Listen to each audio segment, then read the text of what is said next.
আমাৰ আজন্মৰ সেৱাস্থলী আজি প্ৰাৰ্থনা সভাত উপবিষ্ট হৈ থকা আমাৰ পৰম শ্ৰদ্ধাৰ সঞ্চালক বা পাৰু পৰিচালক বাপজনৰ প্ৰমুখ্যে আমাৰ আৰু আজি বিশ্লেষক বা হাজৰিকা বাপজন আৰু যিমান সকল ভকত বৈষ্ণৱ উপবিষ্ট হৈ আছে সমস্তজনৰ শ্ৰীচৰণলৈ আমি জয় জয়তে ভক্তিপূৰ্ণ সেৱা নিবেদি আপোনাৰ খবৰ আজ্ঞাত আমি পালন কৰিবৰ কাৰণে অগ্ৰসৰ হোৱা হৈছে। আমি মহাপুৰুষৰ বাণীৰে ভাগি সেৱা জনোৱা হৈছে। কৃষ্ণ কৃষ্ণ শ্ৰী কৃষ্ণায় নম। কৃষ্ণ কৃষ্ণ অ হৰি ও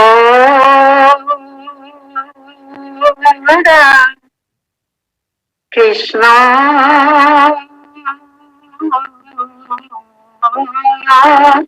শংকৰ গুৰু হৰি ৰাম ৰাম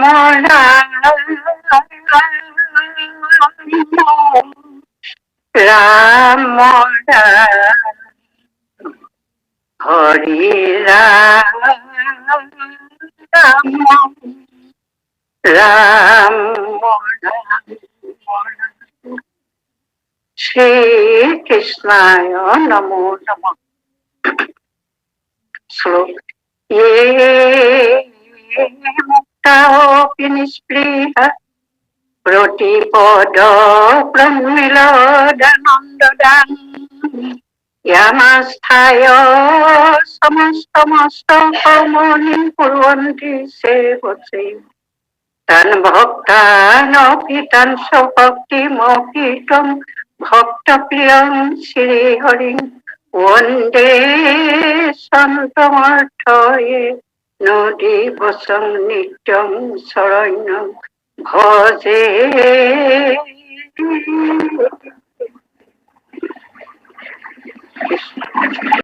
কৃষ্ণ কৃষ্ণ কৃষ্ণ নিন্দা মহন্ত হর কেৱলে জীবন হৰিৰ নাম মঙ্গল। কৃষ্ণ কৃষ্ণ হেন হৰি নাম নলয়া কলিত কৰিল জন্ম বিফল হেন হৰি নাম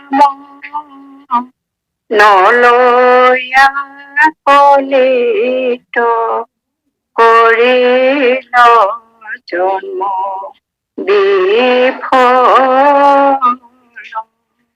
কৃষ্ণ কৃষ্ণ কৃষ্ণ কৃষ্ণ কৃষ্ণ কৃষ্ণ কৃষ্ণ। আমাৰ এই ভক্তি সুধা সন্ধানী সত্ৰৰ আজি প্ৰাৰ্থনা সভাৰ সঞ্চালকৰ আসনত থকা শ্ৰদ্ধেয় বাপজনাৰ চৰণলৈ আমি সেৱা নিবেদন কৰিছো।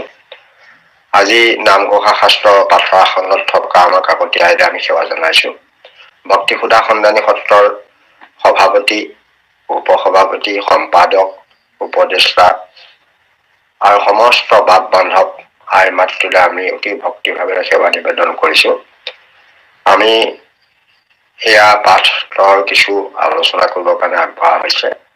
ইয়াকে কৰিবলৈ যাওঁতে আমাৰ নিশ্চয় কোনোবাখিনিত অপৰাধ হ'ব, এইটো নিশ্চয় হ'বই। কাৰণ আমাৰ সিমান শাস্ত্ৰীয় অভিজ্ঞতা বৰ কম। তথাপিতো আপোনাসৱৰ আশীষ আদেশ দুইটাকে শিৰোগত কৰি আমি ইয়াৰ কিছু আলোচনা কৰিবৰ কাৰণে আগবঢ়া হৈছে। জয় জয়তে আপোনাসৱৰ চৰণত আমি সেৱা নিবেদন কৰিছো।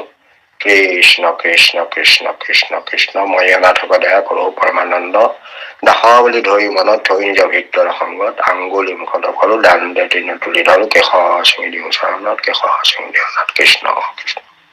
এইটো নিন্দা পত্ৰলৈ আহিল। নিন্দা এটা শিতান। মহাপুৰুষ মাধৱদেৱে 37টা পটলৰ ভিতৰত নিন্দাও এটা পটল আছে। নিন্দা পটলত আপোনাৰ 24 চন্দ্ৰত আপোনালোকে আগতে গাই গ'ল, এতিয়া দুলৰি চন্দ্ৰ চলি আছে। আপোনাৰ 24 চন্দ্ৰৰ মানে উপদেশ শিতানৰ পাছতে নিন্দা নামেৰে এটি আপোনালোকৰ পটল আগতে পাই গ'ল পঢ়োতে। এই নিন্দা শিতানৰ 24 চন্দ্ৰত প্ৰায় 18টি মান ঘোষা আছিল। দুলৰি চন্দ্ৰত এতিয়া 28টি আছে, 4 চন্দ্ৰতো 11টি আছে, আৰু পদচন্দ্ৰতো 25টি ঘোষা আছে। আৰু নিন্দা মানে আচলতে দুৰ্নাম বা অপযশ বা তিৰস্কাৰ আদি অৰ্থ আচলতে কৰে। সাধাৰণতে আমি নিন্দা কৰাটো তেনেকুৱাকে বুজায়। কিন্তু ইয়াত নিন্দা মানে এটা মানে জানি শুনিও আমি শুদ্ধ পথ এৰি অশুদ্ধ পথেৰে চলাৰ কথাহে কৈছে। ইয়াত নিন্দা সেই সকলকহে কৰিছে। কোনোবাই বেয়া কাম কৰিছে তাৰ কাৰণে নিন্দা কৰিছে, অপযশ কৰিছে, গালি পাৰিছে, তিৰস্কাৰ কৰিছে, সেইটো এটা বেলেগ কথা। আমাৰ কিন্তু ইয়াত যিটো নিন্দা মহাপুৰুষ মাধৱদেৱে নিন্দা কৰিছে, এইটো বেয়া অৰ্থত নহয়। ইয়াত ভাল অৰ্থে নিন্দা কৰিছে। ইয়াত নিন্দা কৰাৰ কথা হৈছে আমাক কৈছে এইটোৱে যে তোমালোকে যিটো ভাল পথ, শুদ্ধ আদৰ্শ, সেই পথটো হেৰি অশুদ্ধ পথেৰে কিয় গৈছা? অশুদ্ধ পথেৰে যোৱা লোকসকলক উদ্দেশ্য কৰি ইয়াত এনেকুৱা ধৰণৰ কৌশলেৰে যাতে সেই অশুদ্ধ পথৰ পৰা, অসৎ পথৰ পৰা যাতে সৎ পথলৈ লৈ আনিব পাৰি, তাৰ কাৰণে নিন্দা পটলটো ইয়াত সংযোগ ঘটাইছে। নিন্দা মানে কাৰোবাক গালি পাৰিবৰ কাৰণে এইটো পটল তৈয়াৰ কৰা নাই। মহাপুৰুষ মাধৱদেৱৰ মুখ্য উদ্দেশ্যটোৱে হৈছে নিন্দা পটলটোৰ যোগেদি প্ৰকৃত মানুহখিনিয়ে শুদ্ধ সৎ পথটো এৰি যেতিয়া অসৎ পথেৰে, অশুদ্ধ পথেৰে যেতিয়া গতি কৰিবলৈ আৰম্ভ কৰিছে, এনেকুৱা ধৰণৰ কথা তেওঁলোকক কব, কৌশলেৰে কিছু কথা কব, কিছু উপদেশ দিব, যিখিনি কথা শুনি হয়তো তেওঁ সেই অশুদ্ধ পথটো বা অসৎ পথটো এৰি আকৌ সৎ পথলৈ গুচি আহিব। তাৰ কাৰণে মহাপুৰুষ মাধৱদেৱে এই নিন্দা পটলটো তৈয়াৰ কৰিছে। গতিকে নিন্দা পটলৰ ইয়াত আপোনালোকে দেখিছে, ইয়াত বৰ দৰকাৰী কথা কৈছে। আপুনি নিন্দা পটলে যেতিয়া আমাৰ মানে আইগৰাকীয়ে পঢ়িছে, মহন্ত সবৰ কেৱলে জীৱন হৰিৰ নাম মংগল, হেন হৰি নাম নলৈয়া কলিত কৰিল জন্ম বিফল। এটা মহন্ত সবৰ মানে মহন্ত বুলি ক'লে আপোনালোকে আগতে পাইছে 28টা মহৎ গুণৰ গৰাকীৰ কাৰণে মহন্ত বোলে। এনেই মহন্তটো বোলা নাযায়। ভাগৱতত মহন্ত তেনেকুৱা যিবোৰ লোকে ভগৱন্তত একান্ত মানে ভক্তি কৰিছে, এই মহৎ গুণৰ গৰাকী সেইসকলক মহন্ত বুলিছে। মহন্ত নামৰ এটা জাত নাই, এটা বিশেষ জাত নহয়। কাৰণ মহন্তৰ ঘৰত জন্ম ললেও তেওঁ ডকাইতো হব পাৰে, সেইটো বেলেগ কথা। কিন্তু যিসকলে এই 28টা গুণৰ গৰাকী হৈ, মই আগতে এইটো কৈ গৈছো, 28টা গুণৰ গৰাকী হৈ জীৱনটো সাৰ্থক কৰিছে, নিজৰ যিটো উদ্দেশ্যটো সফল কৰিছে, সেই সকলোকে মহন্ত বোলে। মহন্ত বিলাকৰ মুখ্য উদ্দেশ্যটোৱে যে তেওঁলোকে হাল বাব নালাগে, একো কৰিব নালাগে। তেওঁলোকে জীৱনটোৱেই হৈছে তেওঁলোকৰ কেৱল হৰি নাম মংগল, পৰম মংগল ঈশ্বৰৰ নামটো লৈ থাকিব লাগে। আৰু যে ঠায়ে ঠায়ে আপোনালোকে পাবই, মহন্তসকলে ঈশ্বৰৰ নাম হেনো নেৰে, সকলো সময়তে ঈশ্বৰৰ নাম লৈ থাকে বুলিও ভাগৱত আদি অন্যান্য শাস্ত্ৰত কৈছে। গতিকে মহন্তসকলৰ মূল কামটো হৈছে ঈশ্বৰৰ নাম লৈ থকা। ঈশ্বৰৰ নাম লৈ থকা কাৰণ তেওঁলোকৰ অন্য কোনো সমস্যা নাই। তেওঁলোক মহন্ত লোক, গতিকে তেওঁলোকৰ ঈশ্বৰৰ নাম ল'ব লাগে। কাৰণ ঈশ্বৰৰ মংগলময় নাম সৰ্বক্ষণতে লৈ থকাটো তেওঁলোকৰ জীৱনৰ প্ৰকৃত উদ্দেশ্য। কিন্তু তেনেকুৱা হৰি নাম, হেন হৰি নামৰ নলৈয়া কলিত কৰিল জন্ম বিফল। এতিয়া মহন্তসকলৰ জন্ম বিফল হৈ পৰিছে, কাৰণ তেওঁলোকে নাম লৈ থাকিব লাগিছে। কলি যুগত তেওঁলোকে কিন্তু নাম যদি নলয়, তেওঁলোকে মহন্ত হব বা থাকিব। নাম ললেহে মহন্ত হব। গতিকে যদি নামেই নলয়, তেতিয়াহ'লে তেওঁলোকে জীৱনো বিফল কৰিলে, আৰু মহন্তৰ নামটো লোৱাৰ উদ্দেশ্যও সফল নহল। আমাৰ আকৌ কৈছে লগে লগে মহন্তসকলৰ লগতে, কাৰণ আমি বহুত লোকে আমাকো ভকত বুলিও কওঁ, বৈষ্ণৱ বুলিও কওঁ, সাধু বুলিও কওঁ, সন্ত বুলিও কওঁ। আমি নিজকো কেতিয়াবা কওঁ, কলে আমিও নাম ললেহে ভকত হব, নাম ললেহে বৈষ্ণৱ হব, বা আমি সৎকাম কৰিলে ভকত বা বৈষ্ণৱ সাধু হম। এইবিলাক আমি নকৰিলে আমি কেনেকৈ ভকত, সাধু, সন্ত, মহন্ত আদি হম? মহন্তসকলক বিশেষকৈ গুৰুত্ব দিছে, তেওঁলোক সদায় পৰম মংগলময় ঈশ্বৰৰ নাম পুৰাবলি লৈ থাকে। এতিয়া আমাৰ কি হয়, আজিকালি যুগত এনেকুৱা হৈ গল যে নামটো মানে দেখুৱাই লবলৈ লয়, বহুতে নামটো দেখুৱাই লবলৈ লয়। এতিয়া ধৰক আমাৰ এটা সাধাৰণ কৌতুক চলি আছে, এজন মহন্তই তাৰমানে এতিয়া মানুহেতো তেওঁৰ ওচৰত শৰণ লৈছে, সদায় পুৱা গধূলি তেওঁক মাতি থাকে, ৰাতিপুৱা তেওঁৰ নাম ল'বই লাগিব। নাম লৈ এনেকে নামত তেওঁ বহিলে গোপাল গোবিন্দ যদুনন্দন কীৰ্তন দিছে। এনেকে তেনেকুৱাতে কোনোবা এজনে গাখীৰৰ পাত্ৰ এটা আনি গাখীৰ তেওঁৰ ঘৰত দিবলৈ আহে। ঠগিৰাম বুলি এজনে গাখীৰ দিবলৈ আহি তেওঁ বাহিৰত দৰ্জাত বহি আছে, তাইফালে নাম লৈ আছে, নাম গাই আছে গোপাল গোবিন্দ যদুনন্দন কৃষ্ণৰ ওচৰলৈ ললো ঘৰত। এওঁ দেখিলে, মনে মনে ভাবিলে যে আমাৰ ঠগিৰামে গাখীৰ দিবলৈ আহিছে, গাখীৰটো লৈ ল'ব লাগে। সেইটো কাৰণে তেওঁ নামৰ মাজতে ক'লে, গোপাল গোবিন্দ ঠগি নেকি? যদুনন্দন সেইখিনিতে থ, কৃষ্ণৰ ওচৰতে ঢাকি থৈ যাবি, লৈলো শৰণ মেকুৰীয়ে খাব। এনেকে নামো লৈ গ'ল, মাজতে সেই মানুহজনৰ পৰা গাখীৰ খিনিও তেওঁ মানে গ্ৰহণ কৰিলে। তেনেধৰণে নাম লোৱাটো চলি থাকিলে কেতিয়াও এজন মহন্ত হৈ থাকিব নোৱাৰে। মহন্ত কেনেকে হব? যদি তেওঁ মনটো এইফালে আছে, ঈশ্বৰৰ চৰণত মত নাই, তেতিয়াহ'লে সেইটো নামে কেনেকৈ ক্ৰিয়া কৰিব? সেইকাৰণে আমাক কোৱা হৈছে যে মহন্তসকলে পৰম মংগলময় নাম একান্তভাৱে শুদ্ধভাৱে নিজেও ল'ব লাগিব, ভকতসকলকো দিব লাগিব, আনকো বিদায় দিব লাগে। কাৰণ মহন্তসকল মানে এনেকুৱা সাধু, তেওঁলোকে নিজেও নাম লয় আৰু আনকো নাম দিয়ে, সেইকাৰণে তেওঁলোকো মহন্ত। আৰু তেনেকুৱা সেই মহন্তসকলক উদ্দেশ্যে ইয়াত কৈছে যে তেনেকুৱা হৰিনাম, মংগলময় হৰিনাম মহন্তসকলে কলি যুগত নলৈ কিয় তেওঁলোকৰ জীৱনটো বিফল কৰিলে, জীৱনৰ উদ্দেশ্যটো কিয় সফল নকৰিলে? সেইকাৰণে ইয়াত অলপ আক্ষেপ কৰিছে। আৰু নিন্দাসূচক বাক্যটো তাৰমানে মহন্তসকলক সচেতন কৰিছে, আচলতে গালি দিয়া নাই। মহন্তসকলক সচেতন কৰিছে যে তোমালোকে মহন্ত হৈছা, নাম লোৱাটোৱে তোমালোকৰ জীৱনৰ প্ৰকৃত উদ্দেশ্য, মংগলময় নাম লৈ থাকিব লাগে। পিছে তোমালোকে নাম ল'বলৈ এই দেখোন তোমালোকে ব্যৱসায়ত ধৰিলা, অন্যত ধৰিলা, ৰাজনীতি কৰিবলৈ ললা, হেৰি কৰিবলৈ ললে, তোমালোকৰ সেইটো উপাধিটো কি অৰ্থ থাকিল? সেইকাৰণে এইটো সচেতন কৰি দিছে যে জীৱনটো কিয় বিফল কৰিছা। এয়া নিন্দাসূচক যদিও তেওঁলোকক সৎপথলৈ অনাৰ এটা প্ৰয়াস কৰিছে। কৃষ্ণ যাওকচোন নাই পিছৰ গোটলে। কৃষ্ণ কৃষ্ণ কৃষ্ণ। হৰিৰ পৰম প্ৰিয়তম নামী, হৰি ভকত পৰে, হেন ভকত যিজনে নিন্দয় হৰিকে নিন্দা কৰে, হেন ভকত যিজনে নিন্দয় হৰিকে নিন্দা কৰে। কৃষ্ণ কৃষ্ণ কৃষ্ণ কৃষ্ণ কৃষ্ণ কৃষ্ণ। ইয়াত এগৰাকীয়ে গাইছে, হৰিৰ পৰম প্ৰিয়তম নাই, নিজ ভকত তপৰে, হেন ভকতক যিজনে নিন্দই হৰিকেহে নিন্দা কৰে। এতিয়া আপুনি ইয়াত চাব, হৰিৰ পৰম, পৰম বুলি কলে এটাতকৈ তাতকৈ ওপৰত একো নাই।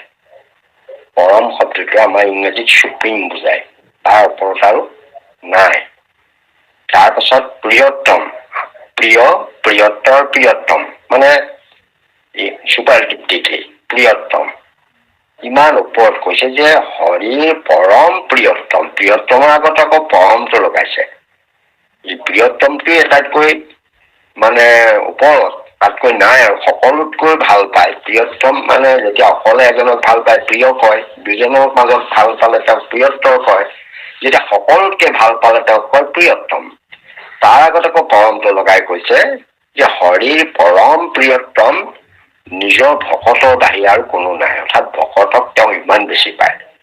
আপোনালোকে শুনিছেই নহয়, মানে নিজেই কৈছে, ব্ৰহ্মাহৰ হলায়ুধ লক্ষ্মী প্ৰিয় জায়া, পৰম সুন্দৰ, এইটো লেখা কেনে কায়া, তেওঁ কায়াটোও ধুনীয়া বুলি কৈছে।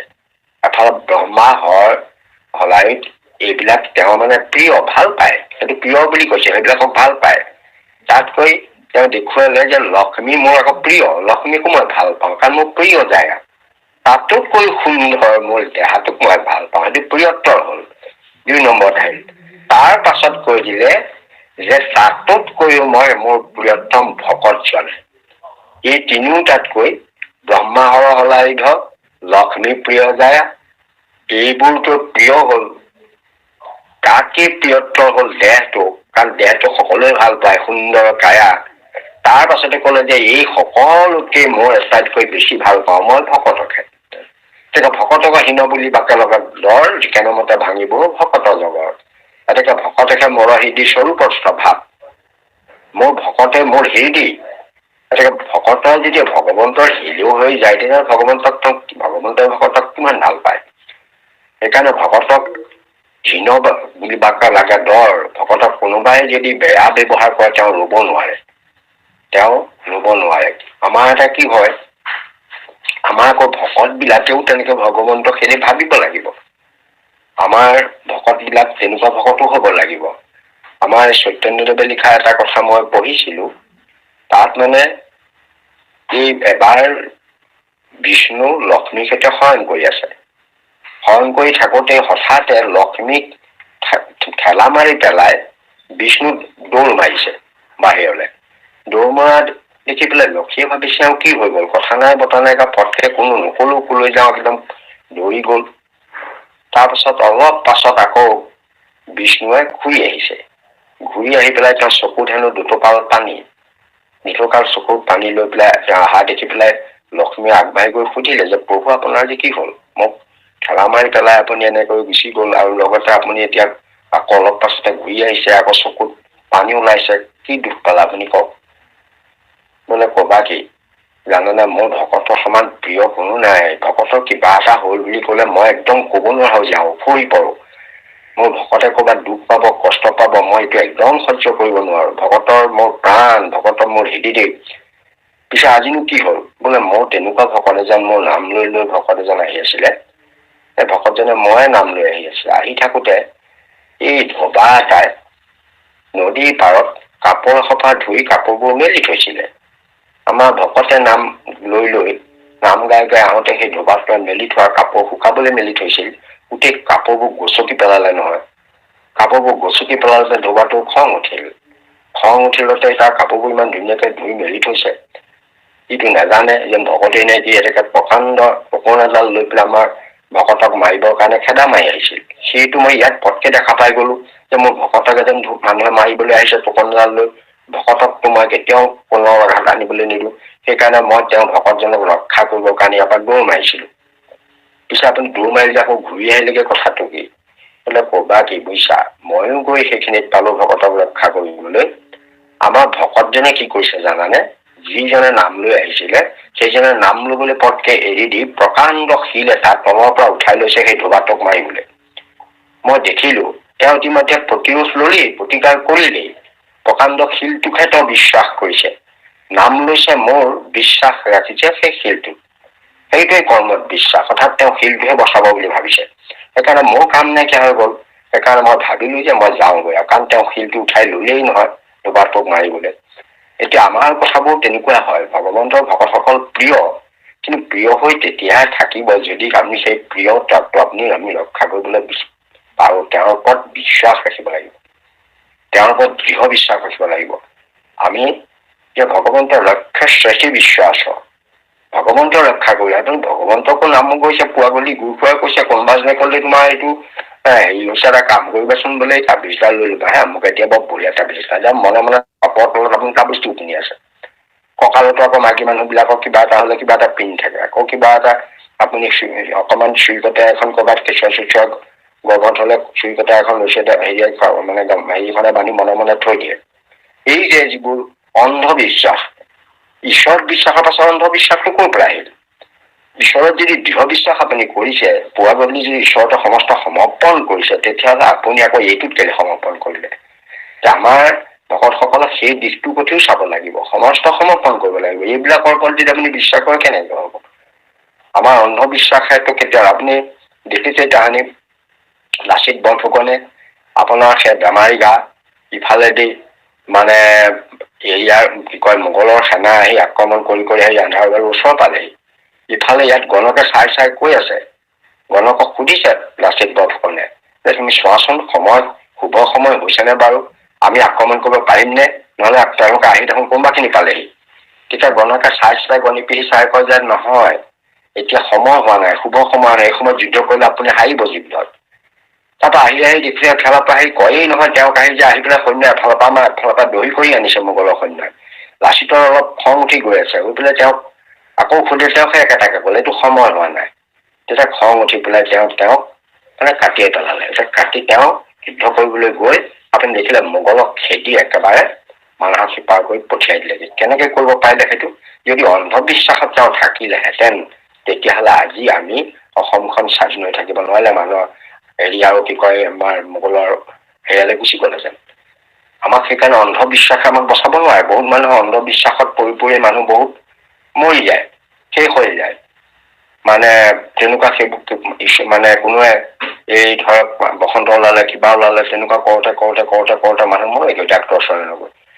আমাক সেইকাৰণে অন্ধবিশ্বাসী হবলৈ হাক দিছে। হলে তুমি ঈশ্বৰত দৃঢ় বিশ্বাস কৰা, ভগৱন্তৰ বাহিৰে কোনো ৰক্ষা কৰা নাই। যিজন ভকতে ভগৱন্তক দৃঢ়ভাৱে বিশ্বাস কৰি লৈছে, আমাৰ একান্তভাৱে দৃঢ় বিশ্বাসে যিজনে ভগৱন্তৰ চৰণত শৰণ লৈ ভগৱন্তৰ নাম লৈ আছে, সেইজনকে সুদৃঢ় ভকত বুলি কোৱা হয়। তেনেকুৱা ভকতৰ প্ৰতি ভগৱন্ত দায়বদ্ধ, কাৰণ তেওঁ ৰক্ষা কৰিবই লাগিব।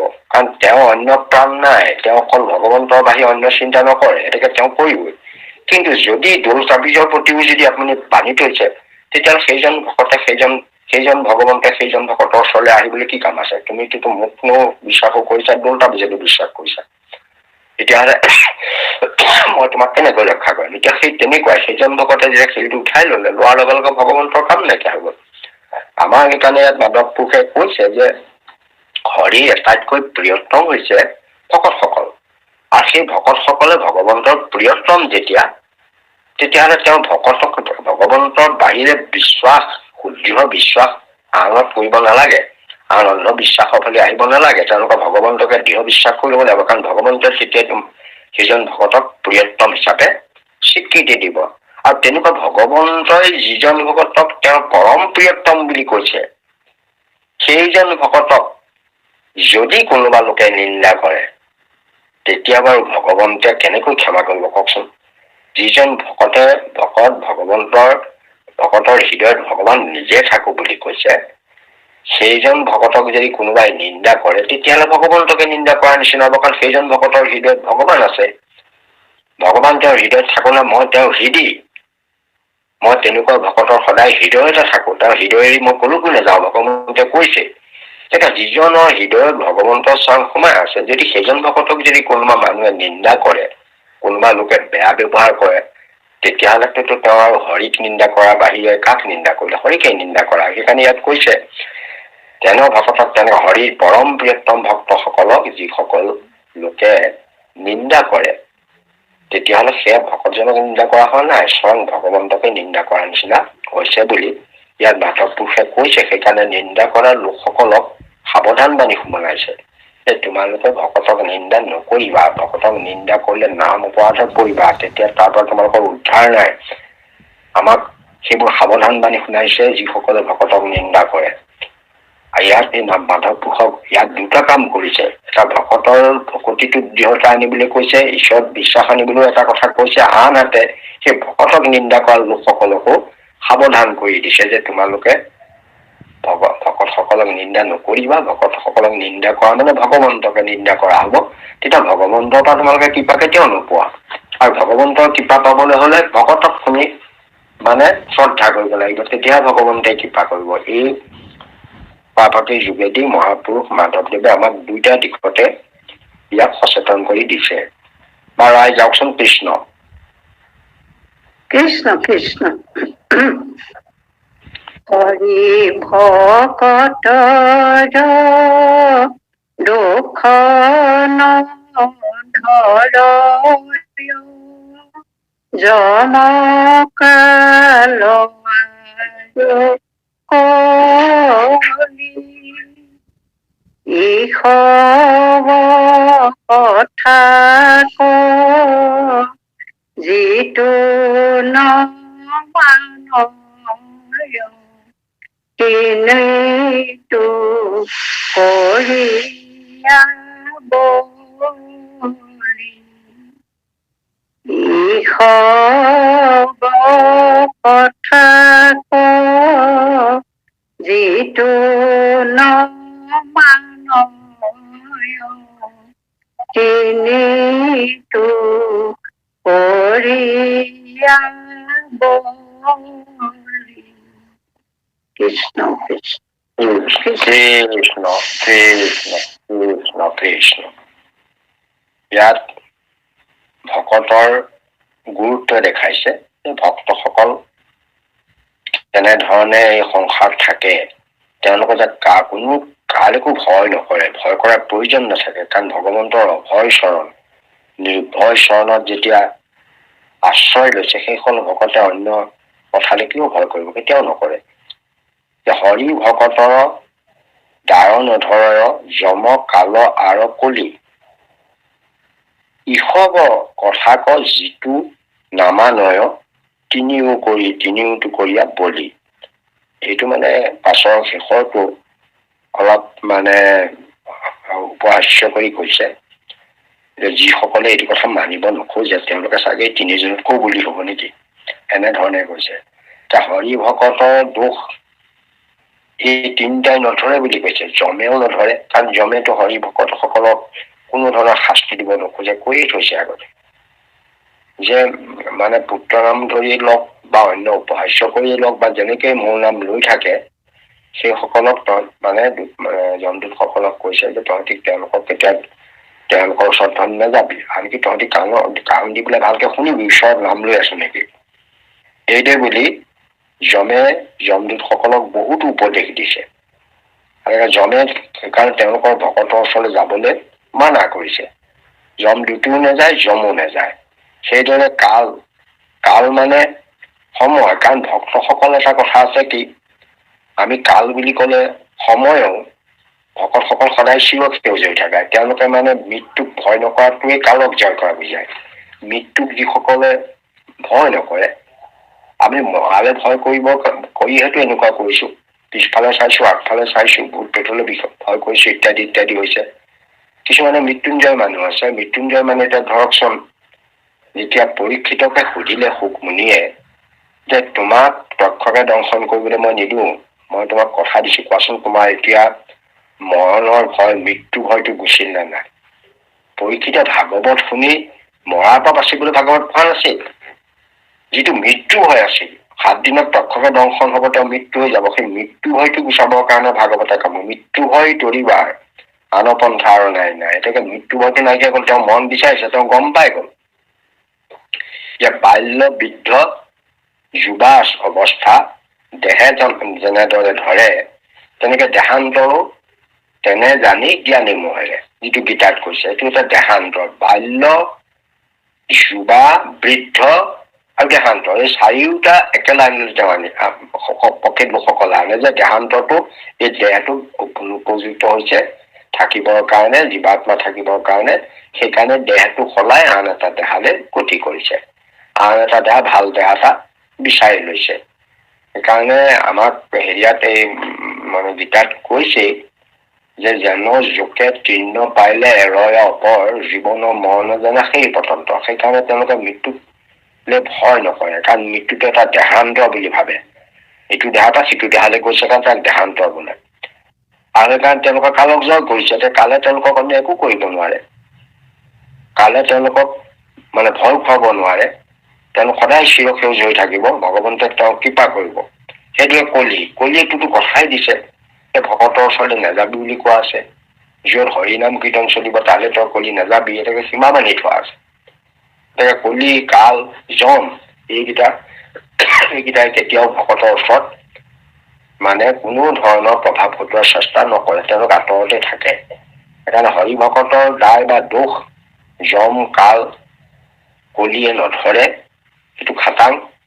কিন্তু এই কথাটোকে যম কাল বা কলিয়ে যে হৰি ভকতৰ দোষ নধৰে, এই কথাটো যিবিলাকে নামানে, ইয়াত মাধৱদেৱে কব খুজিছে যিসকলে এই কথাটো মানি লব নোখোজে, যে যম কাল কলি ভকতক দুখ নধৰে বুলি কেতিয়াও আমি নামানো।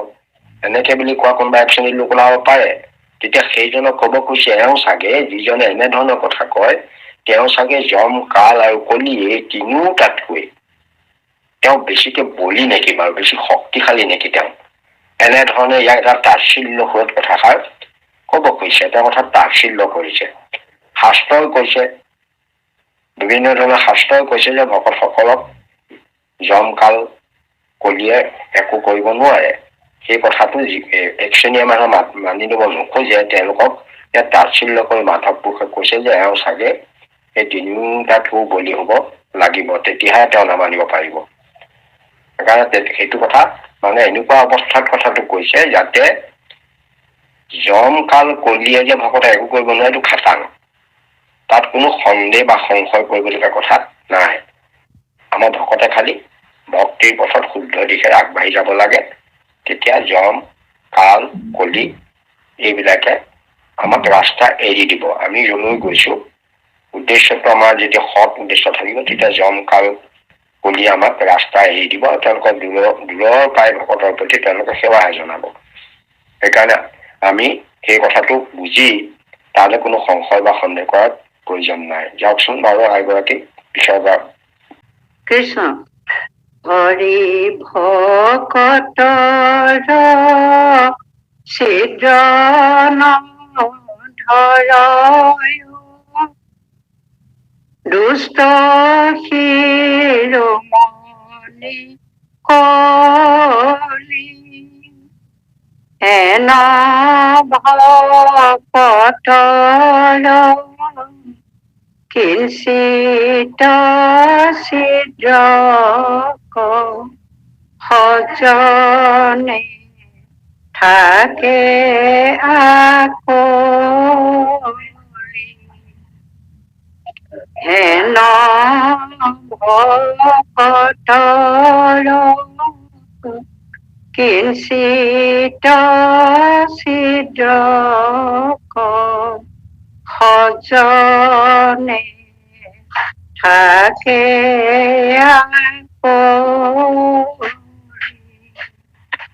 কৃষ্ণ কৃষ্ণ কৃষ্ণ। হৰি ভকতৰ ছিদ্ৰক নধৰে, দুষ্ট শিৰোমণি কলি, হেন ভকতৰ কিঞ্চিতো ছিদ্ৰক সজ্জনে থাকে আকলি।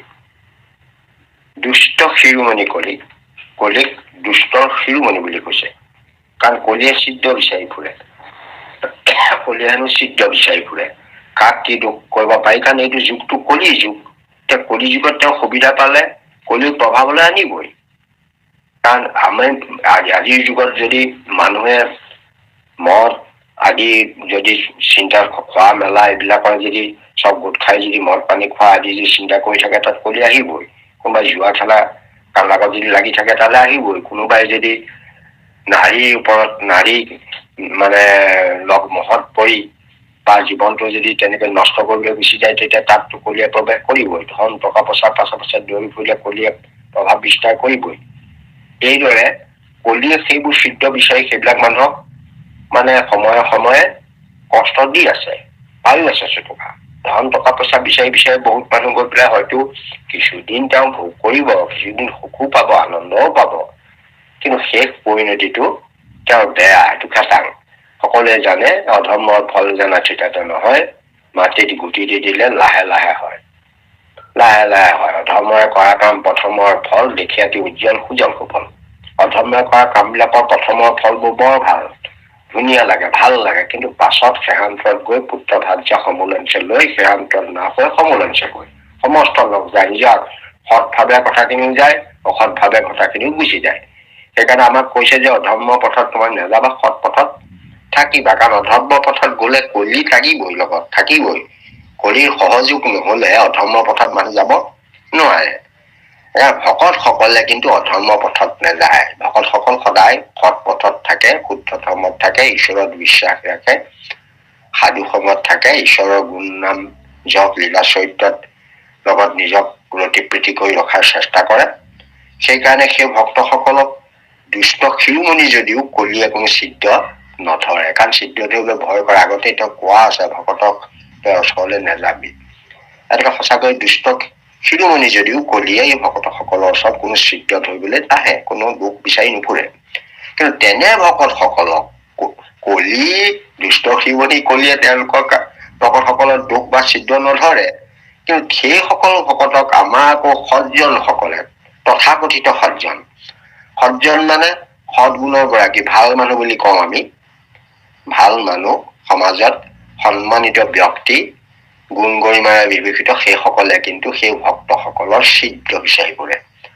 এই ভকতজনে ক'ত গ'ল, কেনি গ'ল, কি কাম কৰিলে, কাৰ লগত কথা পাতিলে, এইদৰে তেওঁলোকক ক'ৰবাত পাৰি নেকি ছিদ্ৰ উলিয়াব আকলি থাকে। আকলি তাৰমানে নিৰীক্ষণ কৰি থাকে, চাই থাকে। তেওঁ যেন কাম সেইটোহে, তেওঁ তাৰ কাৰণে যে নিয়োগ কৰা হৈছে। এই ভক্তজনে যে নামলৈ গৈছে, তেওঁ কি কাপোৰ পিন্ধি গৈছে, কেনেকে গৈছে, কাৰ লগত কথা পাতিছে, তাৰ পৰা কি আনিলে, ইত্যাদি ইত্যাদি ক'ত মানে ছিদ্ৰ উলিয়াব পাৰি, ভকতৰ ছিদ্ৰ বিচাৰি ফুৰা এক শ্ৰেণী মানুহ আছে। কাৰণ সেইবোৰ কৈ পেলাই তেহে আকৌ ক'ব পাৰিব, তেওঁ ভকতজনক কোনোবাই যেতিয়া গুঞ্জক ক'ব, ভাল কথা ক'ব, তেতিয়া সেইজনৰ বিপক্ষে তেওঁ সেই কথাটো কৈ দিব, তেওঁ সিদিনা দেখিছো নহয় তেওঁ এইটোহে কৰিছে। ঠিক এইদৰে এক শ্ৰেণী মানুহ আছে ছিদ্ৰ বিচাৰ। সেইবোৰ আকৌ তেনেকুৱা সাধাৰণ মানে হোজা মানুহ নহয়। সজ্জন শব্দলৈ ভাল মানুহক বুজাইছে। যিবিলাকে ভকতৰ ছিদ্ৰ বিচাৰি ফুৰে সেইবিলাক সাধাৰণ দুখীয়া নিচলা সাধাৰণ মানুহ নহয়। তেওঁলোকে সেইবোৰ চাবলৈ সময় নাই, তেওঁলোকে সেইবোৰ কাম নকৰেও। কিন্তু এবিধ সজ্জন মানুহে, জনা শুনা গুণীজ্ঞানী মানুহ, তেওঁলোকেহে ভকতৰ দুখ বিচাৰি ফুৰে। সেইকাৰণে সজ্জন শব্দটো ইয়াত প্ৰয়োগ কৰিছে। সজ্জন মানে ভাল মানুহ। আমি ভাল মানুহকে সজ্জন বুলি কওঁ, তথাকথিত ভাল মানুহ। সেইসকল মানুহে আকৌ ভকতৰ দোষবোৰ বিচাৰি ফুৰে। কি কৰিছিল, কি খাই, কেনেকুৱা গৈছিল, তেওঁ কিবা উলিয়াব পাৰিম নাই খুদ, এইটো তেওঁলোকে বিচাৰি ফুৰে। কাৰণ এক শ্ৰেণী মানুহৰ খুদ বিচাৰি ফুৰাটোৱেই কাম।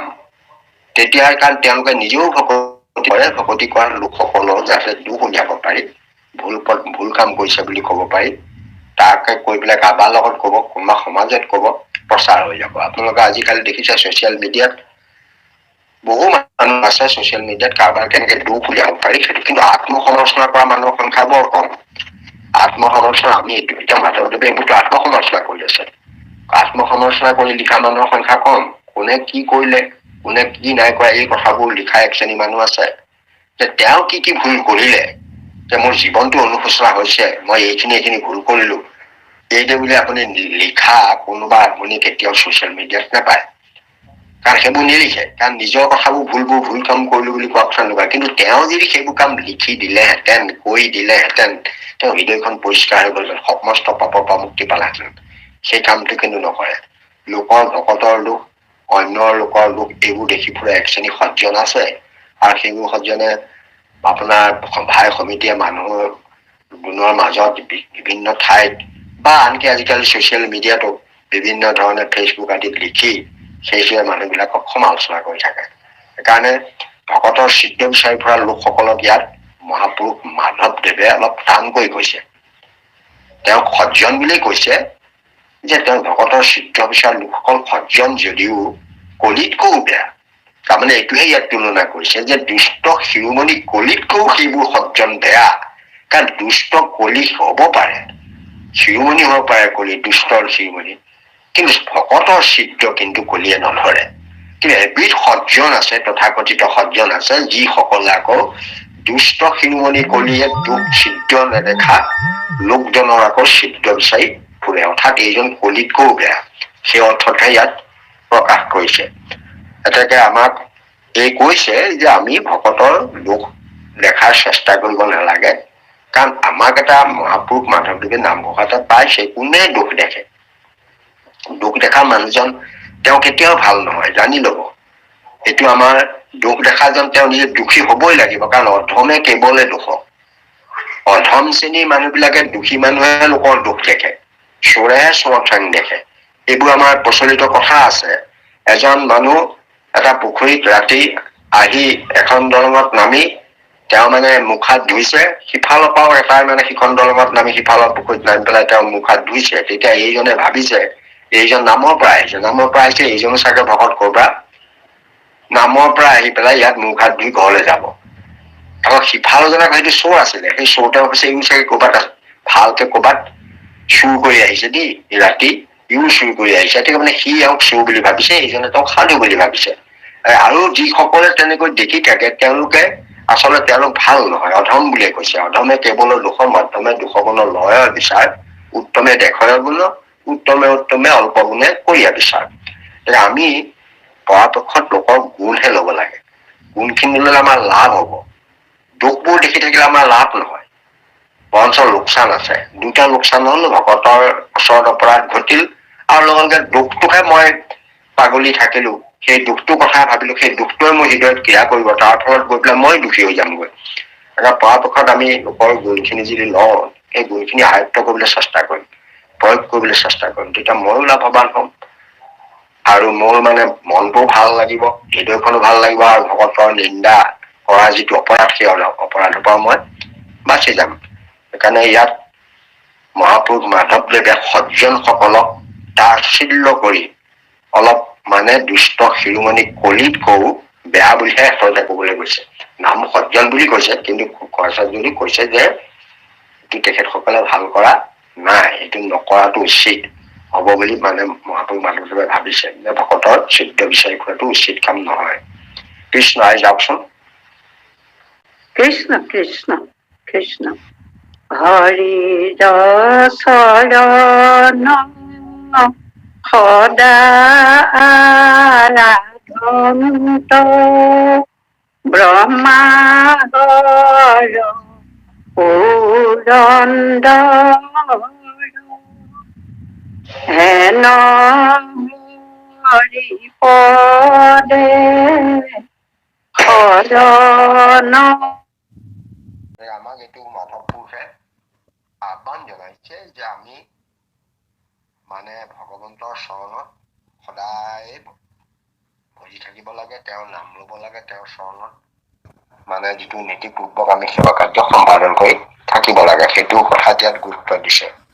কৃষ্ণ যাওকচোন। মৃত্যুৰ মুখত সদায় পৰিয়া আশ্ৰয়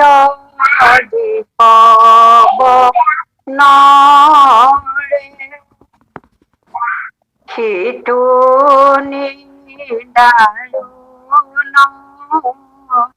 হৰি নাম গুণ কীৰ্তন কেনে নকৰে,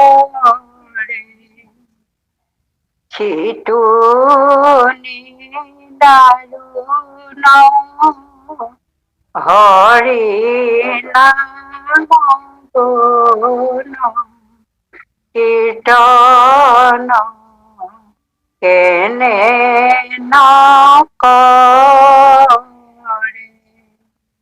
কৃষ্ণ কৃষ্ণ কৃষ্ণ কৃষ্ণ কৃষ্ণ কৃষ্ণ। মৃত্যুৰ মুখত সদায় পৰিয়া আশ্ৰয় যিষব নৰে, সিটো নিদাৰুণে হৰি গুণ নাম কীৰ্তন কেনে নধৰে। এয়া প্ৰশ্ন মহাপুৰুষ মাধৱদেৱে আমালৈ এটা প্ৰশ্ন কৰিছে যে আমি সকলোৱে মৃত্যুৰ মুখত পৰি আছো, আমি মৃত্যু পথৰ যাত্ৰী, সকলোৱে আমি মৃত্যুৰ পথলৈ গতি কৰি গৈ আছো। আমাৰ সকলোৱে শেষটো হৈছে মৃত্যু। মৃত্যুৰ পৰা আমি কোনেও হাত সাৰিব নোৱাৰো। আমাৰ তাত সকলোৰে এদিন মৃত্যু আছেই। এই জগতত কোনো বাকী নাই, ব্ৰহ্মাৰো পতন আছে, ভগৱন্তৰ বাহিৰে সকলোৰে এদিন মৃত্যু হোৱাটো খাটাং। তেনে ক্ষেত্ৰত আমিবোৰ সদায় মৃত্যু পথৰ যাত্ৰী, মৃত্যু আমাৰ হবই। তথাপিতো যে আমি সেই যিবোৰ নৰে মৃত্যু পথত পৰি আছে, তেওঁলোকৰ কিয় ঈশ্বৰ চিন্তা নকৰে, তাৰ কাৰণে মহাপুৰুষ মাধৱদেৱে ইয়াত এটা আক্ষেপ বাক্য প্ৰয়োগ কৰিছে। এতিয়া আপোনালোকে চাওক যে আটাইতকৈ কাহানী আপোনালোকে পাইছে, এয়া যেতিয়া অৰণ্যত ফুৰি আছিল, ফুৰি ফুৰোতে এবাৰ পিয়াহ লাগি পেলাই যে পানী খাবলৈ গৈছিল, পানী খাবলৈ গলতে যে সেই এটা যক্ষ ৰূপ লৈ বক ৰূপত থাকি সেই পানী খাবলৈ বাধা দিছিল। প্ৰতিজনে পানী খাবলৈ গৈ যুধিষ্ঠিৰৰ চাৰিওজন ভাতৃ মৃত্যু মুখত পৰিবলগীয়া হল। তাৰ পৰা যুধিষ্ঠিৰ যেতিয়া গলতে তেতিয়া সেই বকৰূপী মানে ধৰ্মই ক'লে যে তুমি মোৰ প্ৰশ্নকেইটা উত্তৰ দিয়া। কাশ বাৰ্তা কিমা সত্যম কশ মুদতে কহ পন্থ মমৈতান চতুৰ প্ৰশ্নাং কথয়িতাং জলং পিব। এই 4টা প্ৰশ্ন তুমি উত্তৰ দিয়া। কাশ বাৰ্তা কিমা সত্যম কশ মুদতে কহ পন্থ মমৈতান, মই তোমাক চতুৰ প্ৰশ্ন 4টা প্ৰশ্ন কৰিলো কথয়িতাং জলং পিব, কৈ পেলাই তুমি পানী খাব পাৰিবা। কিন্তু যুধিষ্ঠিৰে সেইকেইটা উত্তৰ দিছিল। তাৰ ভিতৰত কিমা সত্যমটো এটা, অন্যি গচ্ছন্তি ভূতানি জম মন্দিৰম তেষাং চিৰতমিষ্যন্তি কিমা সত্যমত পৰম। আমি দেখিছো যে সকলো লোক জমালয়লৈ গৈ আছে, তথাপিতো যে আমি মৰিম বুলি নাভাবো, সদায় থাকিম বুলি ভাবো, তাতকৈ বোলে আচৰিত আৰু কি হব পাৰে। কোনেও মৰিম বুলি নাভাবে। মৰিম বুলি ভাবিলে মানুহে কেতিয়াও এনেকুৱা ধৰণৰ মানে ভুল কেতিয়াও নকৰিলেহেঁতেন, ইমান অন্যায় কৰি ধন ঘটাৰ চেষ্টা নকৰিলেহেঁতেন। সেইকাৰণে এইবিলাক বাক্যই আমাক সচেতন কৰি আছে। আমি মৃত্যুৰ মুখৰ পথৰ যাত্ৰী, আমি লগততো মৃত্যুৰ মুখৰ লগততো আমি একো লৈ যাব নোৱাৰো, আমাক একো নিবলৈ নিদিয়ে। আপোনালোকে শুনিছে এইজন কি কয় আলেকজেণ্ডাৰৰ কথা শুনিছে। আলেকজেণ্ডাৰে মৰাৰ পাছত তেওঁ সমস্ত বস্তুবোৰ, আনকি গজনীৰ চুলতান মামদেও, তেওঁ মানে গজনীৰ চুলতান মামুদেও বহুতবাৰ ভাৰত আক্ৰমণ কৰি ধন গোটাই পেলাই থৈ দিছিল। মৰাৰ পাছত তেওঁ সেইবিলাক কি বুলি কলে, তেওঁক মানে কলে যে মোক যেতিয়া কবৰ দিবা, কবৰ দিলে মোৰ হাতখন ওপৰলৈ উলিয়াই থবা, সোঁ হাতখন ওপৰলৈ উলিয়াই থবা। যে মই এইটোকে কব খুজিছো, বাৰ্তা এটা দিব খুজিছো যে মই খালী হাতেৰে যাবলৈ ওলালো, বহুত ঘটিলো, বহুত ধন হ'ল। কাৰণ তেওঁক মানে কি হ'ল, মন্ত্ৰীক যেতিয়া গা বেয়া লাগিল, মন্ত্ৰীক কলে যে মই চাই আহো বস্তুবোৰ। এনেকে তেওঁ এই ধনৰ বিভিন্ন ধৰণৰ সোণ ধন ৰূপ যিবোৰ মণি মুকুতা আছে ভঁৰালবোৰ চব চালে। চাই দেখিলে মণি মুকুতা ধন সোণেৰে চাৰিওফালে ভৰি আছে, এইবোৰ চব অন্য দেশৰ পৰা চুৰ কৰি অনা। এই গোটেইবোৰ চাই শেষৰটো চাই, মুকুতাৰ ভাণ্ডাৰটো চাই তেওঁ ধনী হৈ পৰিল। আৰু সেই বাক্যতে কলে, এই যে বস্তুবোৰ মই ঘটিলো এইবোৰ চব পাথৰহে ঘটিলো, এই পাথৰটোতো মই এটুকুৰাও লগত নিব নোৱাৰো, ইমান বিশাল বিশাল ভাণ্ডাৰৰ পাথৰবোৰ মই কেনেকৈ লগত লৈ যাম, মই একো নিব নোৱাৰো, একো নিব নোৱাৰা বস্তুবোৰ মই বেছিকে ঘটিলো। এতেকে তেওঁ সেই বাৰ্তাটো দি তেওঁ মন্ত্ৰীক কলে যে মোক খবৰ দিওঁতে তুমি হাতটো ওপৰলৈ মেলি দিবা, যাতে মই এটা বাৰ্তা দিব খোজো যে মই ইমান ঘটিলো কিন্তু লগত একো নিব নোৱাৰি খালী হাতে ওলালো। সেইকাৰণে আমাক কোৱা হয় যে কেঁচুৱাৰ জন্ম হৈ আহোতে প্ৰথমতে মানে খালী হাতেৰে নাহে, হাত দুখন মুঠি মাৰি আহে। আপোনালোকে চাব, কেঁচুৱা জন্ম হওঁতে মুঠি মাৰি আহে, মুঠি মাৰি আহোতে হেনো মানে তেওঁলোকে এটা প্ৰতিজ্ঞাবদ্ধ হয় যে মই এইবাৰ মায়াৰ বান্ধত আৰু নোসোমাও, হাত এটা মুঠি মাৰি আহে। আমাৰ যেনেকে ছাত্ৰ সন্থাৰ চিম্বলটোত হাতটো মুঠি মৰা আছে, বিদেশী খেদিমেই, ঠিক তেনেকে সেই কেঁচুৱাটো জন্ম হৈ আহোতে হাতটো মুঠি মাৰি তেওঁলোকে প্ৰতিজ্ঞাবদ্ধ হয় যে মই এইবাৰ মায়াৰ বান্ধত নোসোমাও। কিন্তু তাৰপিছত হাত খোল খাই মায়ে গোটেইটো চপাই লয়, মাতে গোটেইখন সা সম্পদবোৰ গোটাই পেলাই ধীৰে ধীৰে আঙুলিবোৰ খোল খাই গুচি যায়, গৈ তেওঁ গোটেই মায়া সম্পদৰ মাজত সোমাই পৰে। যাওঁতে আকৌ তেওঁ সংসাৰৰ পৰা খালী হাতে যাবলগীয়া হয়। খালী হাতে যাওঁতে মাৰোতে চাব যে মানুহবোৰৰ হাত বিলাকৰ ফাক বিলাকৰ হেনো খোল খাই থাকে, মেল খাই থাকে। কেলে? ফাকৰটো যাতে কোনোবা বেজি এটাও নিব নোৱাৰে, আপুনি কোনোবা লগত লৈ যাব নোৱাৰে, তাৰ কাৰণে আঙুলিবোৰ মেলি মেলি পেলাই এই সংসাৰ ত্যাগ কৰে, একো এটা নিব নোৱাৰে।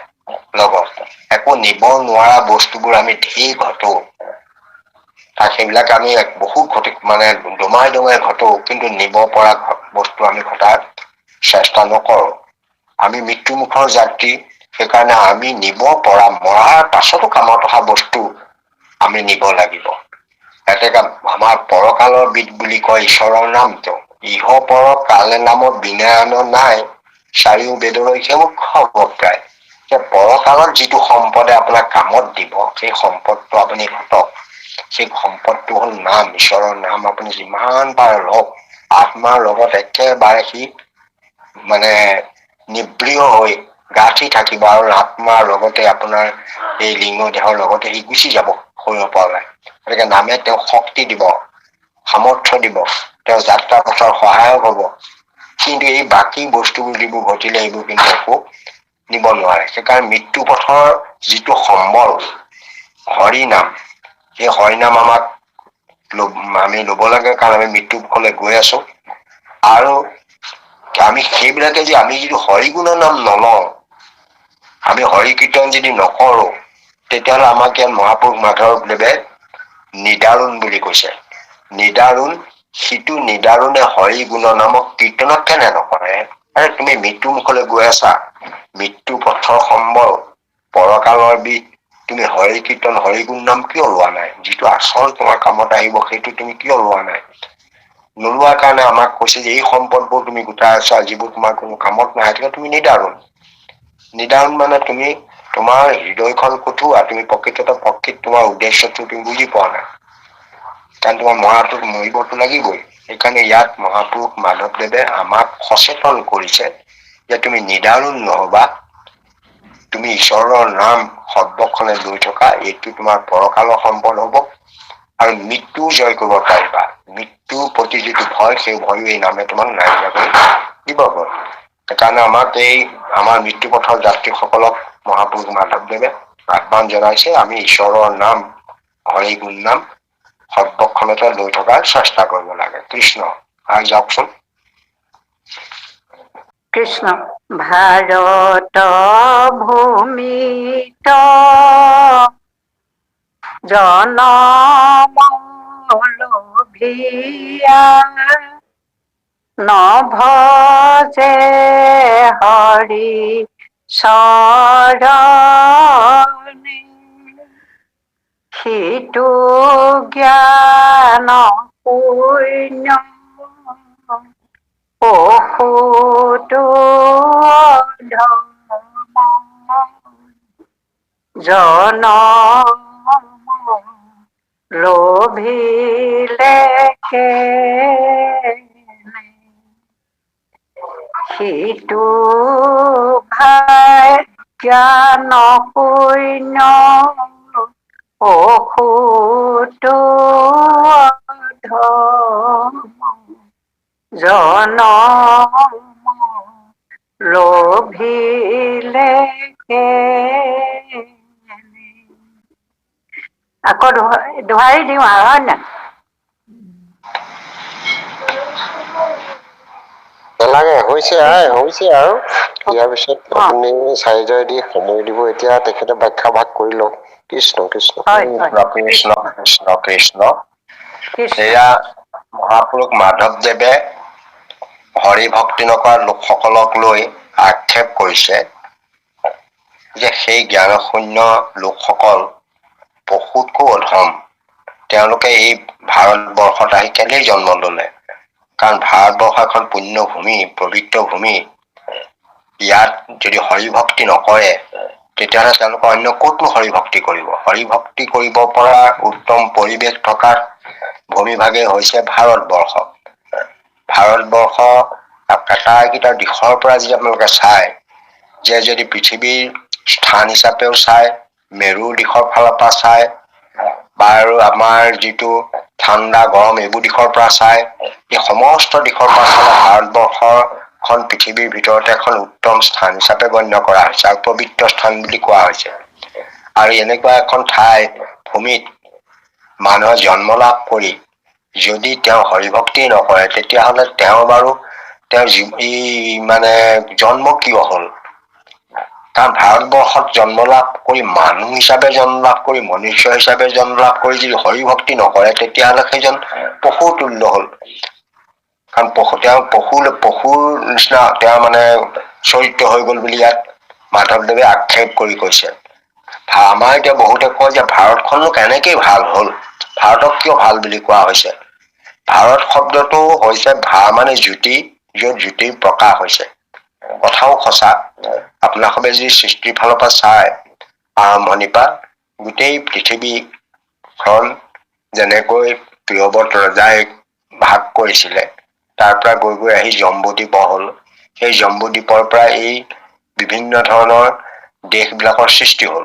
এই ভাৰতবৰ্ষখনক ঋষভৰ জ্যেষ্ঠ পুত্ৰ ভৰতে ইয়াৰ ওপৰত দায়িত্বভাৰ লৈছিল। তেওঁৰ নামৰ পৰাই দেশৰ নাম ভাৰত হৈছে বুলি ভাগৱতত উল্লেখ আছে। ঋষভৰ জ্যেষ্ঠ পুত্ৰ মহাবৈষ্ণৱ ভৰতৰ নামৰ কাৰণে ভাৰতবৰ্ষ হৈছে বুলি কৈছে। ইয়াৰ উপৰি আপুনি যদি চাই, শাস্ত্ৰত চাই দেখিব পুৰঞ্জনা আখ্যানটো কৈছে যে ভাৰত নামৰ এখন ঠাই পালে দেহটোকো ভাৰত বুলি কৈছে। আকৌ ইফালে যদি আপুনি চাই সময়ত কৃষ্ণইও অৰ্জুনক ভাৰত বুলি কৈছে। কৃষ্ণই অৰ্জুনক ভাৰত বুলি কৈছে। কেলেই কৈছে যে ভাৰত শব্দটো এটা তত্বপূৰ্ণ কথা। ভা শব্দটোৱে জ্যোতিকে বুজায়। য'ত জ্যোতিৰ প্ৰকাশ বিকাশ হয়, য'ত জ্যোতিত মানুহ, তাত জ্যোতিৰ মাজত মানুহ সোমাই থাকে। আমাৰ দেহটোত জ্যোতিৰ প্ৰকাশ হয়। জ্যোতি মানে জ্ঞানৰ জ্যোতি, ভক্তি জ্যোতি, যিটো আমাক মানুহে কয় যে অজ্ঞানৰ পৰা জ্ঞানলৈ লৈ যোৱা যিটো জ্যোতি, যিটো জ্যোতিয়ে আমাক বাট দেখুৱাই পৰমেশ্বৰৰ ওচৰলৈ লৈ যায়, সেই জ্যোতি আমাৰ দেহত প্ৰকাশ হয়। অকল মনুষ্য দেহতে সম্ভৱ। সেইকাৰণে ভাৰতবৰ্ষ এখন জ্যোতিমান দেশ। আৰু বহুত অন্যান্য তথ্যগত কথাও আছে। ইয়াৰ চাৰিওফালে কেনেকৈ সমুদ্ৰই বেৰি ৰাখিছে। আগফালে এইফালে হিমালয় পাহাৰ আছে। ইয়াত বৰষুণ আদি কৰি হিচাপ মতে হয়। অতি বৃষ্টিও নহয়, কম বৃষ্টিও নহয়। বা অন্য ফালৰ পৰা যিখিনি আমাৰ প্ৰাকৃতিক আছে, সেই সমস্ত দিশৰ ফালৰ পৰা ভাৰতবৰ্ষখন সকলো ফালৰ পৰা প্ৰাকৃতিক দিশৰ ফালৰ পৰা এখন ভাল ঠাই বুলি কোৱা হৈছে। আৰু ইয়াৰ যিবিলাক নদী, সেই নদীবিলাকো বৰ পবিত্ৰ নদী বুলি কোৱা হয়। ইয়াৰ বিভিন্ন ধৰণৰ হেনো ভাল ভাল খনি আছে, ভাল ভাল বস্তু আছে, সোণ ৰূপ আদি সমস্ত বস্তু ইয়াত পোৱা যায়। সেইকাৰণে হয়তো আগৰ ফৰাচী লোকসকলো ইয়ালৈ আহিছিল, বা আমাৰ ইংলেণ্ডৰ লোকসকলো ইষ্ট ইণ্ডিয়া কোম্পানী ইয়ালৈ আহিছিল। অহা উদ্দেশ্যটো হল যে ভাৰতবৰ্ষত ধন, সোণ, সম্পদ সমস্ত আছে। এতিয়াও বহুত বস্তু উদঘাটন কৰিবলৈ বাকী আছে। আৰু ভাৰতত মানুহে যিকোনো ঠাইত ভক্তি কৰিলে ভক্তিটো নিসিজে। কিন্তু পবিত্ৰ ঠাইত কৰিলে, য'ত লেতেৰা নহয়, আগৰ পৰা ভূমিডোখৰ পবিত্ৰ হয়, পবিত্ৰ হৈ থাকে, সেই স্থানত যদি আপুনি ঈশ্বৰ ভক্তি কৰে, তেতিয়াহলে আপোনাৰ সিদ্ধি হয়। সেইটো ফালৰ পৰা ভাৰতবৰ্ষখন এখন পবিত্ৰ ভূমি বুলি কোৱা হৈছে। সেই পবিত্ৰ ভূমিত আমি জন্ম লাভ কৰিছো, গতিকে আমাৰ জীৱনটো সাৰ্থক হৈছে।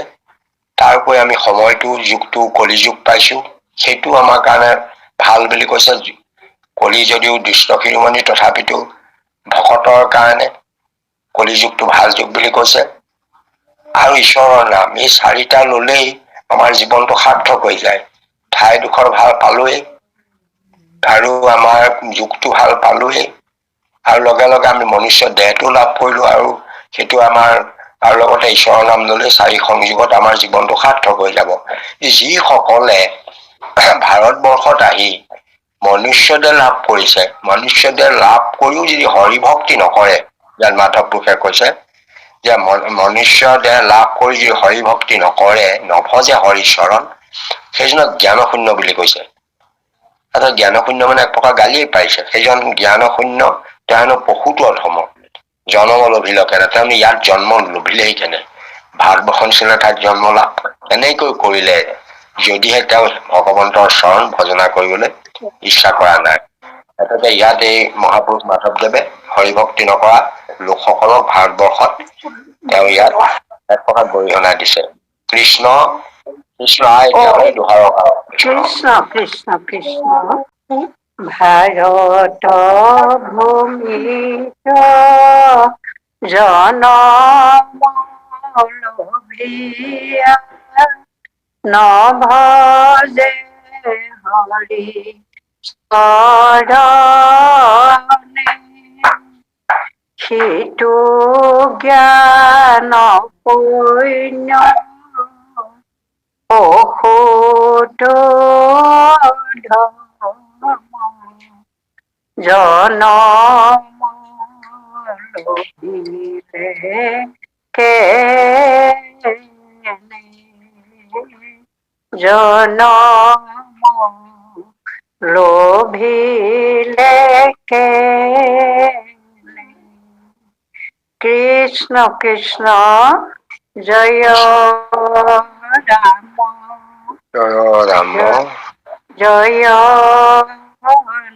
নাৰায়ণ, জয় নাৰায়ণ, জয় কৃষ্ণ, জয় কৃষ্ণ, জয় জগতগুৰু শ্ৰীমন্ত শংকৰ, জয় জগতগুৰু শ্ৰীমন্ত শংকৰ। কৃষ্ণ। অ হৰি, হৰি, অ ৰাম, হৰ কৃষ্ণ কৃষ্ণ অপৰাধ বিনাশন তজুনা নাৰায়ণ জানি নামে অখিল হৰণে আনগতি নাহিকে মৰণে অপৰাধ ক্ষমা কৰি তুমি দয়া হৰি মোক ৰক্ষা কৰিও চৰণে ৰাম ৰক্ষা কৰিও চৰণে কৃষ্ণ কৃষ্ণ হৰি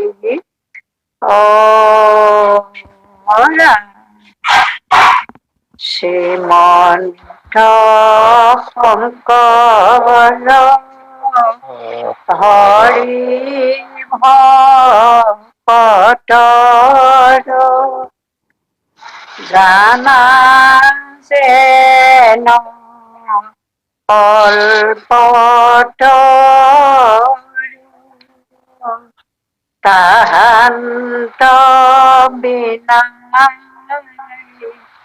নাই নাই নাই আমাৰ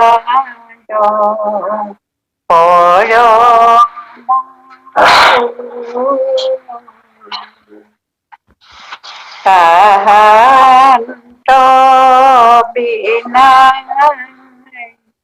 নাই নাই নাই আমাৰ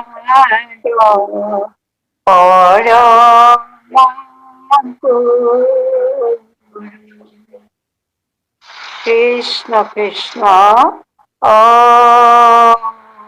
হৰি হৰি ৰাম কৃষ্ণ কৃষ্ণ কৃষ্ণ প্ৰেমৰ আজন্মৰ সেৱাস্থলীৰ বৈষ্ণৱ প্ৰাণ বাপ আৰু আই সমস্ত আপোনাৰ সব একান্ত ভকত মহামহন্ত আপোনাৰ খবৰ আজ্ঞা হৈছিল আমি এই মহাপুৰুষ মাধৱদেৱ কৃত কেইজোপামান ঘোষা পাঠ কৰিবৰ অৰ্থে আমি তাকে কৰিবলৈ যাওঁতে আমাৰ কায় বাক্য মন দম্ভ দৃশ্য আদি নথৈ কোটি অপৰাধ ঘটিব পাৰে সৰ্ব অপৰাধ খিনি আপোনাৰ সবে নিজ কৃপা গুণে ভঞ্জন কৰি আপোনাৰ খবৰ চৰণ তলত আমাক জন্ম জন্মান্তৰে একনিকা ঠাই দিবৰ কাৰণে আমি আপোনাৰ খবৰ চৰণলৈ লক্ষ্য কৰি মহাপুৰুষৰ অপৰাধ মৰ্পণৰ বাণীৰে সেৱা জনাইছো কৃষ্ণ কৃষ্ণ কৃষ্ণ প্ৰভু ভকতি মিনতি হে নমতি নাই ৰাম তুমি প্ৰভু কৃপাৰ সাগৰ হৰি দিও মুকটোৱা পদ ছায়াতলে ঠাই ৰাম দিও মুকটোৱা পদ ছায়া তলে ঠাই কৃষ্ণ কৃষ্ণ কৃষ্ণ কৃষ্ণ আমিও সেই বাপ বালক সমস্ত আমিও আপোনাক সবে আজ্ঞা কৰিলে আজ্ঞা পৰ ভক্তি আমি আপোনাক খবৰ আশেষ আৰু আদেশ দুয়োটাকে শিৰোগত কৰি আজি এই নামঘোষাৰ যি কেইটি আইগৰাকীয়ে পাঠ কৰিছে তাৰ ওপৰত সামান্যভাৱে অলপ পৰ্যালোচনা কৰা হ'ল। ইয়াকে কৰিবলৈ যাতে আমাৰ নিশ্চয় ভাৱ ভংগী চিন্তা চৰ্চা ব্যাখ্যা আদিত অপৰাধ ঘটিছে। সমস্ত অপৰাধখিনি আপোনাক সবে মৰিখন কৰি আপোনাৰ খবৰ চৰণ তলত ঠাই দি আমাক যেন কৃপা কৰিব। কৃষ্ণ কৃষ্ণ আম কোটি কোটি ঘোৰাই অপৰাধনিতে কৰো আমি দুৰাশয় হে হৰি মোক দাসহে ন মানি ক্ষমিও কৃপাময়।